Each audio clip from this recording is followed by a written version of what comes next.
মা গঙ্গা পৃথিবীতে এলেন। পৃথিবীতে পাপের বোঝা বাড়ছিল, মানুষের মন খারাপ হয়ে যাচ্ছিল।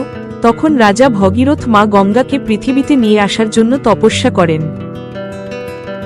মা গঙ্গা পৃথিবীতে নেমে আসেন, তার পবিত্র জল পৃথিবীকে পরিশুদ্ধ করে, পাপের বোঝা ধুয়ে দেন, মানুষের মন আবার পরিষ্কার হয়ে যায়। কিন্তু তারপর এক অদ্ভুত ঘটনা ঘটে। মা গঙ্গার জল থেকে এক দানব উঠে আসে, যার চোখ লাল, দাঁত তীক্ষ্ণ, মানুষের মন আবার ভয়গ্রস্ত হয়ে যায়।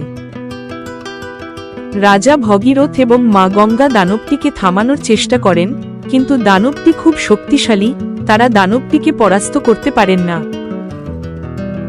দানবটি পৃথিবীকে ধ্বংস করে, মানুষের মন ভয় ভরে যায়।